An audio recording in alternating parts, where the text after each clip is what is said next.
What's going on, everyone? I am Josh Rodgers here with AfroTech, and I'm super excited about the conversation that we're about to have. Specifically today, if you are looking at your screen, you understand we have a giant in the kingdom, a giant on earth right here in front of us. He is coined as America's Bishop. He's a businessman, a serial entrepreneur, husband, father. The list goes on. We have Bishop T.D. Jakes in the room with us. Sir, how are you doing? I'm excellent. It's a real pleasure to be with you. Absolutely. So grateful and thankful to have you with us. Before we jump into some of our more contextual questions, we want to throw a few icebreakers out there. Is that okay with you? Let's do it. All right, let's do it. So, out of all of the books in the Bible, all the scriptures, all the verses, can you describe to us or tell us what is your go to scripture? What's the favorite one for Bishop J? Psalms 27 Okay. through 5. Any particular reason why?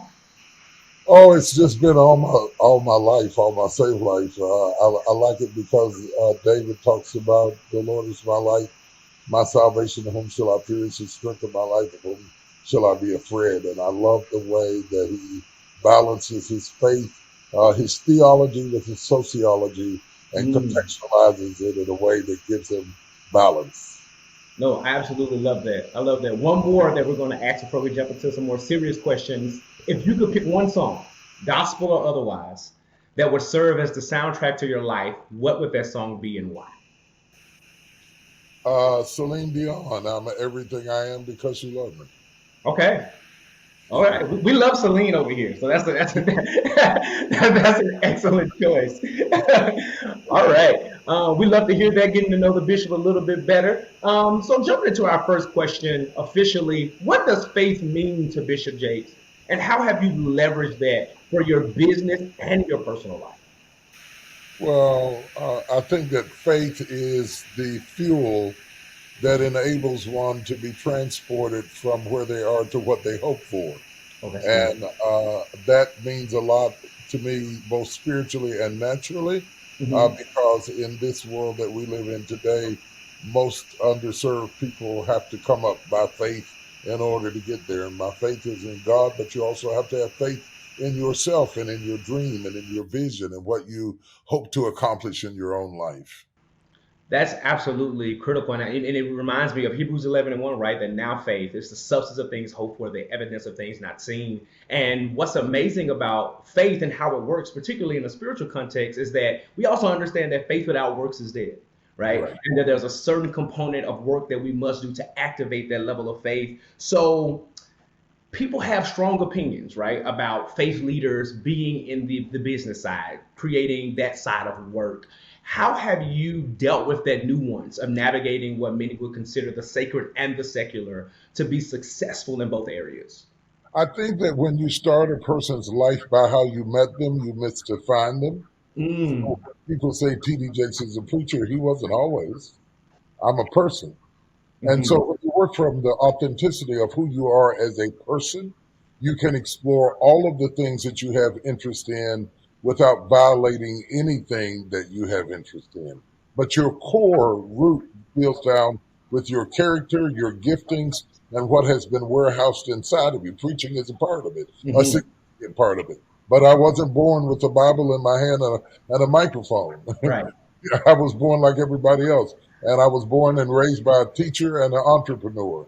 And so I am a reflection of my parents and my ancestors and my Mm. roots. And all of that goes into the potpourri of who I am as an individual. And I think all of us are not, none of us are just monolithic, just one thing. We are a combination and a congruent of many different things compiled together. And that's what makes us interesting and unique. I love the way you phrase that, and especially talking about the potpourri of who we are. I've never heard it that way before. I'm gonna use that one. That's a real good one. But it speaks to this truth about duality being a thing, and even being multidimensional. Right? We're not created in this particular box. I believe God had extreme creativity when He created us and gifted us with gifts. You mentioned something about being raised by a teacher and an entrepreneur. Can you tell us about a specific time when those two disciplines informed or motivated even the work that you're doing today? I, Everything I am is my parents. Sure. I lived 65 years only to realize that everything that I thought was creative was really reflective. And Hmm. so I got to the substratum of who I am, only to realize that all I did was mirror, and in some cases 10x, the seeds and the cores that I was exposed to early in life. And I Hmm. was fortunate enough to have parents that infused me with possibilities. They weren't perfect parents. They weren't spotless parents. None of that is necessary. They were very focused parents. And without me even being conscious of it, I got the bug. Hmm. Teaching and preaching are very similar. And so, preaching really at its core is teaching out loud. And so my father was an entrepreneur. You must be true to yourself, Yeah. not to how the public describes you. You must be true to who you really are. I often tell people, if I could sing, I'd be Marvin Winans, but I didn't get it like that. I Right. got a little bit, but I didn't get it like that. And so you can teach what you know, Sure. but you can only reproduce what you are. I love that. I love that. And can we just pause for the cause to say that Marvin Winans is one of the best male vocalists of our time. I mean, it's Absolutely. No just he's question.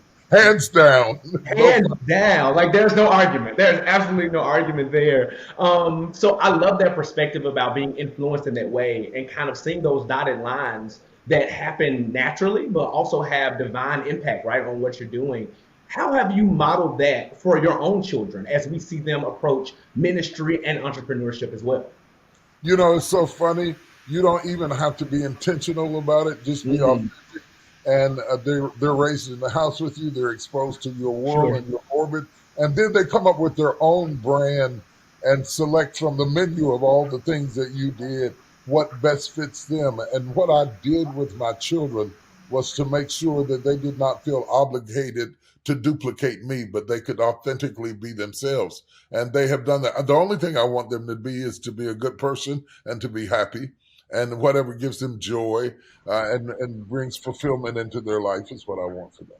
That is great. And piggybacking on that, I love that there's this individuality piece while also recognizing there may be some commonality, right, in the journey. I saw a clip rather about you passing the baton to Sarah and from the Woman That Are Loose conference and her going to Woman Evolve. What was that like for you? And kind of describe to us what it means to establish legacy and to leave your imprint in the earth in such a way. You know, for me, I, there's a scripture in the Bible that says David served his generation well. Hmm. And I tried to do that. Okay. There's a new day coming with new demands and new challenges and new ideas. And to acquiesce to the next generation, whether it was my daughter or not, I didn't feel like she inherited it. I Mm. really felt like she earned it. And I didn't hand her the torch because she was my child. I handed her the torch because I saw something on her Mm. that this younger generation and even some of the older generation were really strongly attracted to her ministry and her gifting. And she had the chops to deliver and was doing it anyway. She would start at Woman Evolve while I was doing Woman Art Loose. I didn't want to be on one part of the country doing Woman Art Loose while she's on the other part of the country Sure. doing Woman Evolve. I would never compete with my children. I passed the torch on because one of the greatest things any leader can know is when to leave. Mm. I love that. If you stay too long, you will kill what you built. And so I purposed in my heart to be attentive to the signals and signs that says that season of your service is over. And by the way, she's a woman. Hmm. I'm not. So, I thought, whoo, it was gratifying, emotional, relieving to see her in that light. She and I are still struggling to get our arms around all the feelings we both had about Hmm. it. Hmm. But I'm very proud of her. I'm very, very proud of who she has become. And I'm very proud of her competence, her character, and Yeah. her calling. Because I've been around her, she takes her calling very seriously. Hmm. Hmm. And I think she's going to do a great job. Her Woman Evolve is already 10x my Woman Art Loose in terms of registration for Yeah. September. She's like on fire. I love to hear that because what is communicated to me is that real intentional legacy and establishing what's next does not involve intimidation, right? No, So as you're explaining how it's bigger and it's, in these kind of concepts, you understand what your place was, right? And understand where it can be next. And it makes me wonder, was there a time, right? Or can you tell us about a time where someone poured into you the same way that set you up to say, this is what ministry looks like on the next level, or this is what it means to also be an entrepreneur. Can you give us an example when somebody poured into you in that way? it took a village. it took a tribunal to develop me. I mean, Bishop Sherman Watkins was a spiritual father, and in lots of ways a natural father. My father died when I was 16. He was 48. Mhm. So there's that component of it. Had I never spoken at the Mabee Center for Carlton Pearson, the world probably wouldn't have known I was alive. Okay. There's been all kinds of people along the way. I think the thing that your audience needs to realize, no one gets there by themselves. Hmm.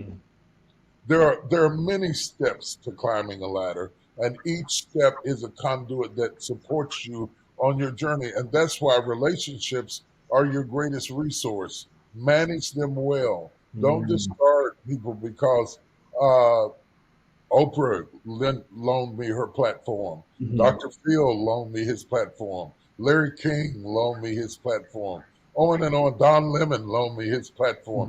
Hmm. No Hmm. one gets there by themselves. I believe that people are made to be in community, right? We see it even in science when we talk about Maslow's hierarchy of needs. There's this concept that I've been thinking through around the technology of community and what that means and the science behind it and how we operate. And even Miles Monroe told us that we're like relationship and partnership is the currency of the kingdom. You talked about the importance of people loaning you platforms, specifically in your business endeavors. How have you navigated what type of partnerships and collaborative moments are most important and what you should pursue? Let me digress just a moment and put into context the TD Jakes group as a whole, because I think by and large people don't understand.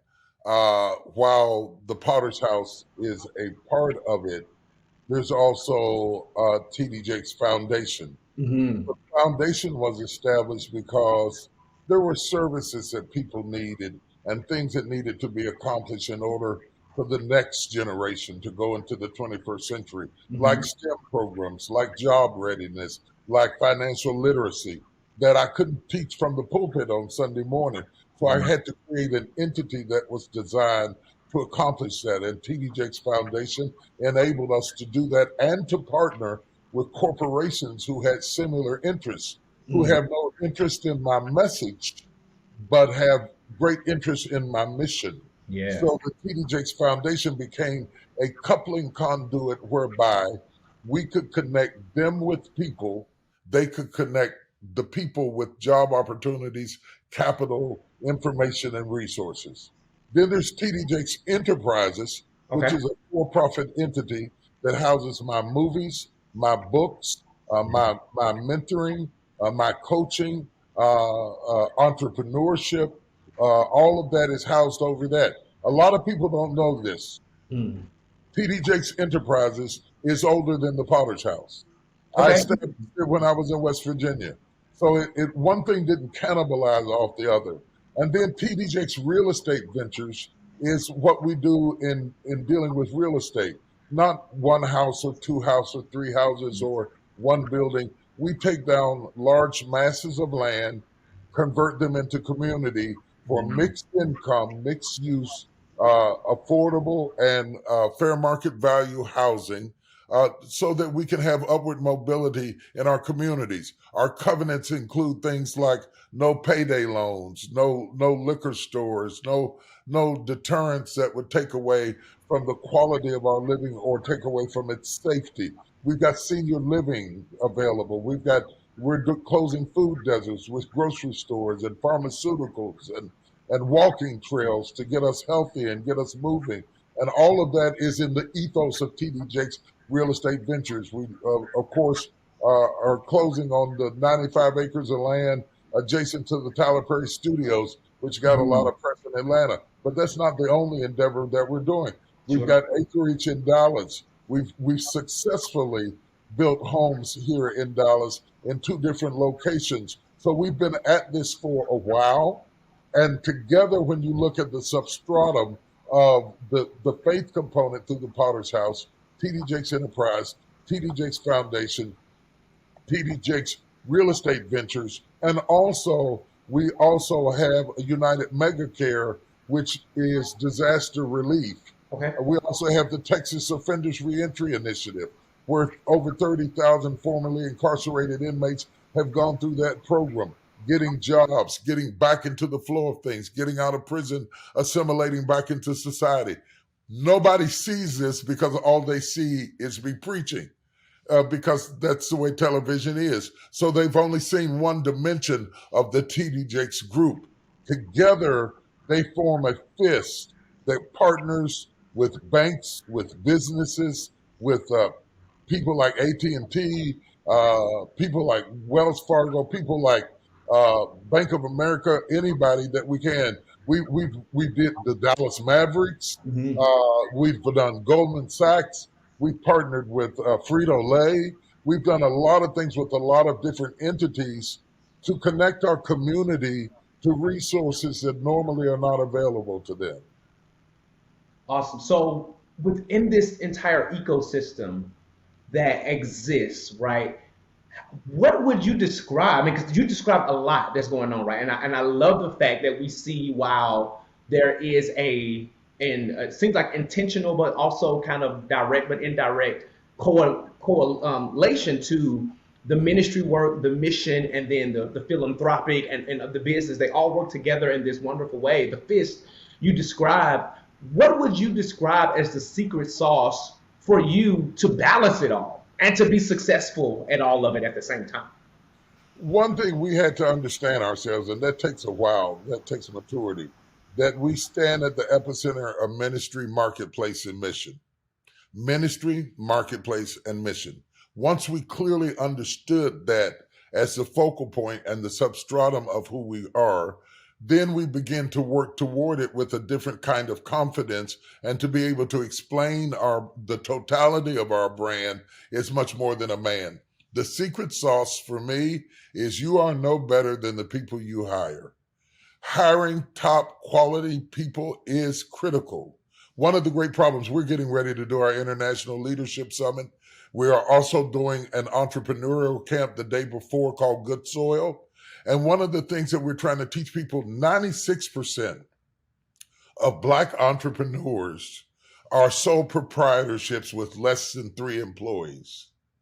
So what we are doing is hustling ourselves to death. We're doing the work. We're doing the hair. We're shaving. We're cooking. We're doing accounting. We're doing the tax returns. We're driving the truck. We're doing everything. And so what we're trying to do is teach entrepreneurs how to have impact, growth, and scale, and how to scale your business up. And we're also connecting them with capital resources. The leading people going into business right now are Black women.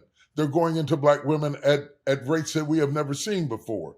But their sustainability is hampered by the lack of being able to access resources. So at Good Soil, we're going to connect resources with opportunities so that we can have close the wealth gap, create more equity, create more upward mobility, and create opportunities that we have been stuck with our nose against the window pane and unable to get marketing, distribution, technology, all the things that we need to make a business more salient and more functional, and how important it is to have social impact. In fact, we define TD Jakes Enterprises as a social impact holding company. I love that. And I understand, right, specifically, we've been covering big organizations doing these accelerators and funding programs for small businesses. What would you say would be your difference, right, beyond some of the larger name accelerator programs that will provide those same resources for these small businesses that you're talking about? Oh, that you're asking a great question. I think what we bring to the table is They have the programs, but they don't have the people.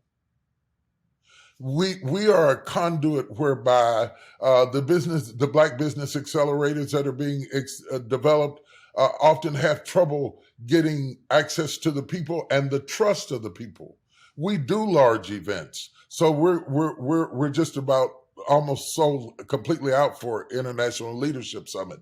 So you're talking about thousands and thousands and thousands of people in one place at one time. And when you start looking at our Good Soil program, you're talking again about thousands of people who came into one place, and they have an expo full of different opportunities that they can pick the menu of what they need, whether it is marketing, whether it is scalability, whether it is technology, whether it is in medicine. We have people there from every place imaginable.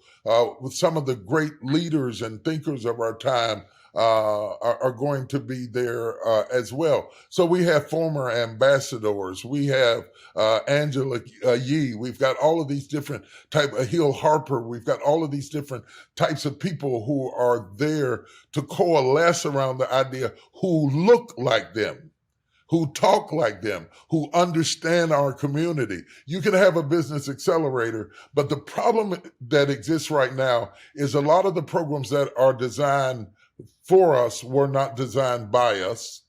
And so they make decisions about us without us. And the uniqueness about us is that we are one of the people. We are on ground level zero. We have a huge focus group every Sunday morning. I can connect with masses of people. We have almost 30 million people that are connected within our social media sphere. So we can get information out at huge speeds without having to get an outside entity to accomplish what we're trying to do. And my question became to myself, as you get to this legacy moment in your life, how do you leverage what you've built to leave a tangible impact, not just a spiritual impact, but a tangible impact on the Black community specifically and the underserved community at large, which includes brown people and sometimes white people who don't have equal access to opportunities?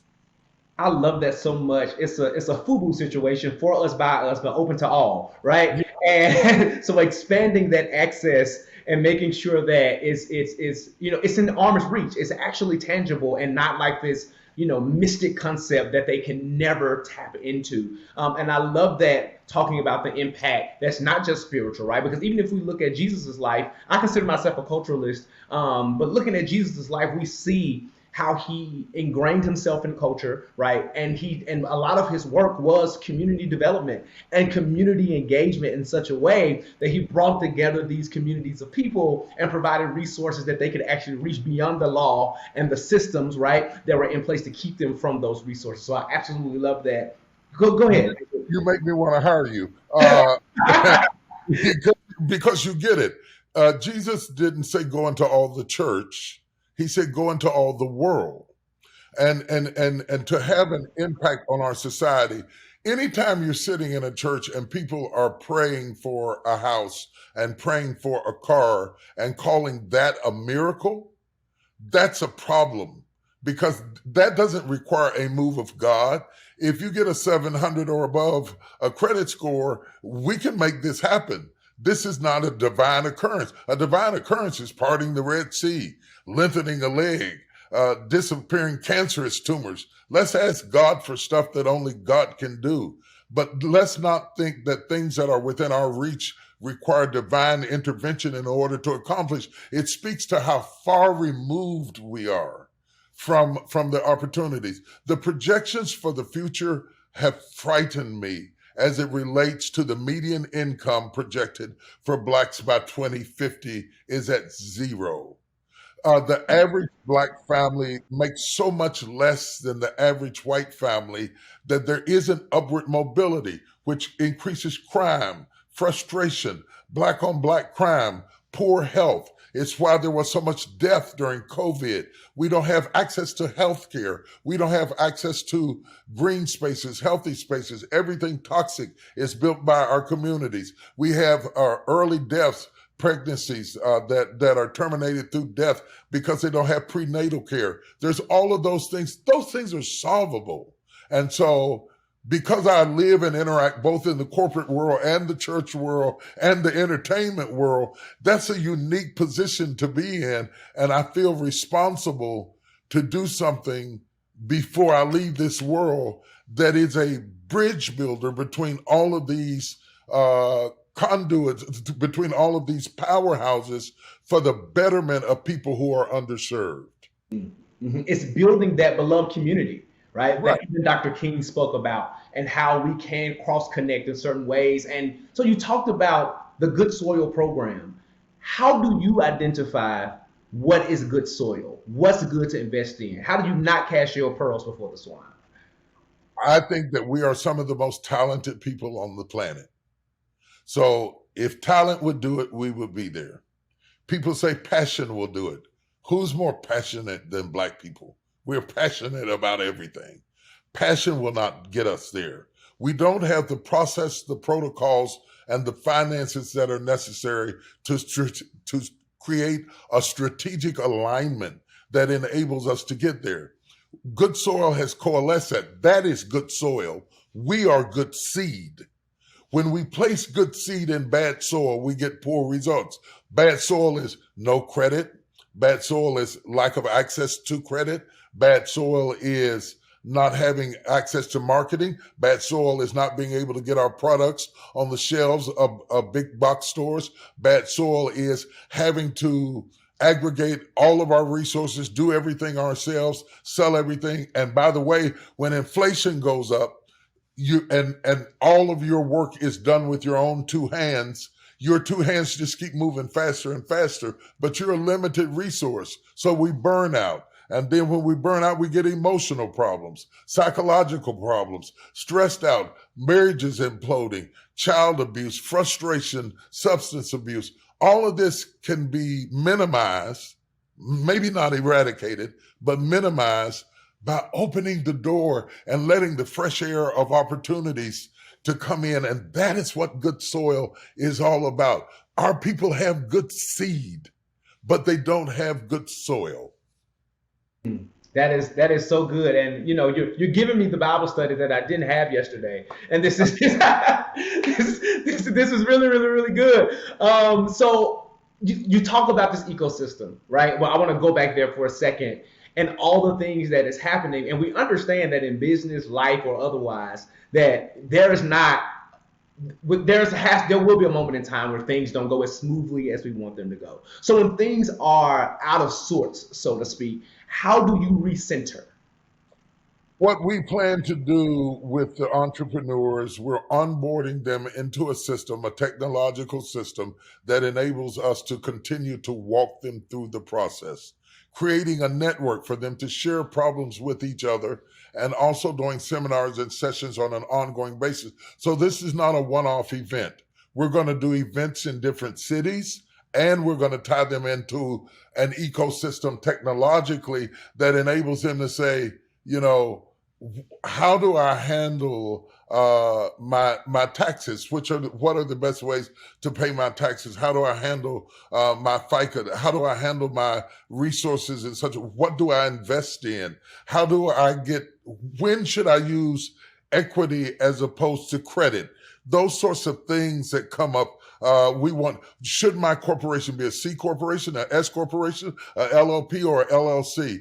We don't have answers to those questions. And so we talk to a lawyer in a barbershop who may be a real estate lawyer. We don't know that he's not a corporate lawyer. We haven't even been taught the distinction between where to ask the questions. We're going to resolve all of that, onboard them into this system so that right in your phone, you have access at a moment's notice to tutelage that helps you to resolve your business concerns without having to tell your business in the barbershop and get advice from Instagram, which also often conflicts with the other advice from the other post on Instagram.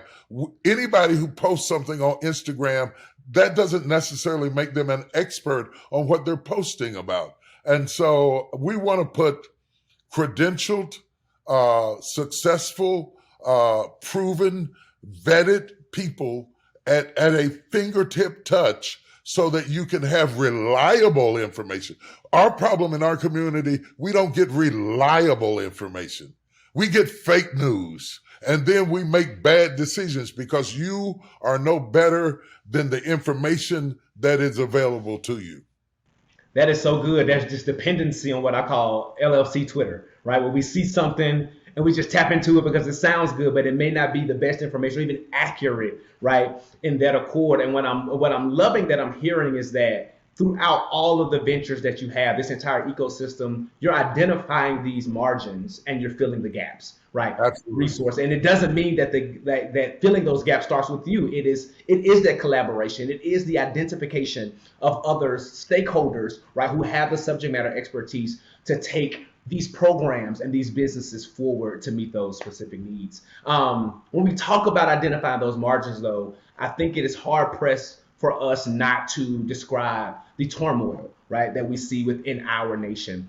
Economically, we see social unrest on a consistent basis. What do you feel as a leader with such an impact and such influence is your role, or even the role of the church, to be that person to help fill that margin and provide, a sense of comfort and peace and solution to those who are suffering? I think that there are many paths because there are many problems. The church is not a monolith. We're often referred to as the church as if we were all one thing. There could be nothing further from the truth. And that wasn't true even in the 60s. The black church in the 60s wasn't all in agreement. They didn't all even allow Dr. King to come into the pulpit. A careful study of history will reveal that the church wasn't united then. And we don't have to be because we have different skill sets. The doctor I go to for my foot is not the doctor I go to for my mouth. So you're going to have different kinds of specialists. They're both doctors, but they're different types. And I think we're going to find that in the church. I think each church has an obligation to give what they have been gifted. And every pastor hasn't been gifted in the same way. A lot of pastors do not have business acumen, but they're great activists. So they should be the activists. The people who have business acumen should do what I'm doing. The people who have entertainment ability should do what they're doing. And the people who have political dexterity should run for office. We're not a monolith. And this is happening. We have in Congress clergy that are also congressmen. We have on screen people who are actors who are also in ministry. We have in business. I've done over $500 million at the box office, 350 really, at the box office in film. I'm currently about to release the next deposit at Lifetime on the anthology, Seven Deadly Sins. It's being edited right now for Lifetime. I've done work with Lifetime. I've done work with Sony. I've done work with Fox. Up until now, people have been watching me do it. I want to teach them how to get in the game and do it because it's your turn up to bat. Your hair isn't white. Your knees aren't stiff. Your back doesn't hurt. Now is the time to invest in the next generation, open up the door and make the pathway just a little bit wider so that they won't have to reinvent the wheel every time our generation passes. One of the great problems is we don't have generational wealth. Generational wealth isn't just money, it's information, it's wisdom, it's relationships. Let me introduce you to the people that I work with on a daily basis so that you will have the validity of my introduction. Yeah, that's so good. And I hear what you're saying. I'm ready. I think we have to empower this generation, my generation, and those even after me to run the race. I'm a little bit over 30, so I might need a little bit of biofreeze on the knees because something happened after 30. But we are still Yeah, I'm with you. we're still I love that empowering and that reaching back to bring forward. As we get ready to wrap up and come to the conclusion of this conversation, this has been so good and so life-giving. What is some advice that you would give to the multi-hyphenate, to the aspiring entrepreneur as to how to navigate what they would consider their next? It's going to sound like a shameless plug, but it really isn't. For the last year, I've been working on a book that's about to be released in the early part of May called Disruptive Thinking. everything starts in the way you think. It doesn't start with the check you write or the building you bought. It starts with the way you think. And what we need, particularly at this post-COVID era, is disruptive thinking, because COVID threw the world out of balance. And so the things that were traditional are now imploding in such a way that we need disruptive thinkers who come to play for such a time as this. And so I tried to put in the book some ideas about breaking through stereotypes and barriers and giving people permission to be disruptive. My advice to people is disrupt your thinking, your old mindsets. Just because a story is a story you always told yourself doesn't mean it's true. You cannot reach into the future until you disrupt the past. Disrupting the ethos of your intellectual ideology about yourself and about your world opens up new dimensions and idioms of thought that you have never experienced before. So you cannot construct until you disrupt. Once you disrupt, you can construct. And disruption is not destruction, it is disruption. So don't be afraid about the clutter. Anytime you're going to renovate, there's going to be some dust involved. Don't be afraid of it. Embrace it. That was so good. That was so good. The proverbial flipping of the tables of our intellect, even. Oh, Yes. that is so good. That is so good. Bishop Jakes, it has been my absolute honor and privilege to sit here and speak with you. I want to thank you on behalf of AfroTech for taking out of the time. This has been absolutely amazing. Was there any last thoughts that you want to share before we officially close this out? Technology is not going away. We either get on board or we get run over. All businesses are tech businesses. Whether you're Walmart or Kroger's, you have tech divisions. We have to stop being consumers of technology and start creating technology, finding ways to code, finding ways to create, finding ways to develop apps, finding ways to embrace what's going on with the metaverse. Stop sitting around watching life change. Get in on the game. Medicine is a technology business. Grocery stores are technology business. It's not just tech businesses that are tech businesses. All businesses are becoming, churches are tech businesses. If you don't have technology and you're not streaming in the church for the last 3 years, you have been in a crisis mode. The churches that had technology survived COVID very effectively. So technology is here to stay, like it or not. Artificial intelligence is here to stay, like it or not. We must change the way we educate our children. Do not depend on the schools to educate your children. Depend on them to indoctrinate your children. But education doesn't just live within the walls of a school system. Put your kids in environments that they are exposed to the future rather than just giving them the wisdom of your past. Thank you. It's been a real joy to talk to you today. I enjoyed it, really. Absolutely. And to everyone out there watching and listening, I hope you picked up something. And to use Bishop Jake's phrase on himself, get ready, get ready, get ready, because there's so much work for us to do. Until next time, y'all, have a good one.